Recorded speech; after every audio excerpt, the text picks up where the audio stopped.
Okay, so now I have to take you to Yemen over here and Saudi Arabia, where the Yemenis have struck an oil field in Saudi Arabia, right? The largest, the biggest oil company in the world is being said. So this is going to hurt Saudi Arabia immensely, right? It's going to be crazy because they are choked off from transporting their oil in the Strait of Hormuz.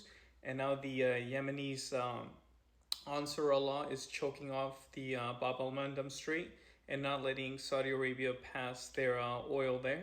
So now it looks like Yemen is going to control the Bab al Mandam Strait now. And the question is, are they going to charge a toll like Iran is doing in the Strait of Hormuz? And if that's the case, man, I need to find me a strait to control, and charge a couple of tolls. That is going to be crazy. Saudi Arabia is probably not going to want to let that slide.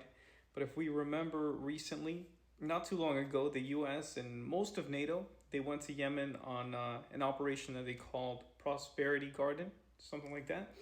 And they went there to take the heat to the Yemenis to stop them from attacking ships that were crossing the Bab al Mandam.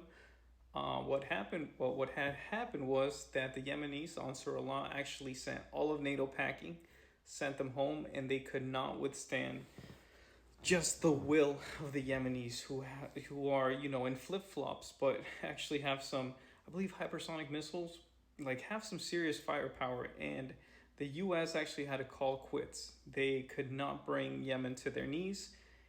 They probably will not be able to do it again. And so now I think Yemen is taking a lesson from the Iranian playbook and is about to control that strait.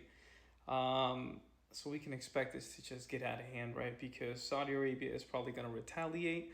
Saudi Arabia is aligned, has a defense treaty with Pakistan. So will Saudi Arabia drag Pakistan into this mix?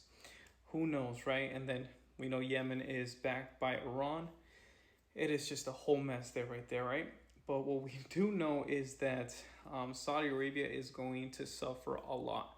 Their main business is oil, and if they cannot, pass through the Strait of Hormuz, which is currently closed, right? Iran is not letting any ships go through there. And now we know that, and now we're hearing that Yemen is not going to let any Saudi Arabian ships flow through the Bab al Mandam. Again, it's going to be crazy for Saudi Arabia.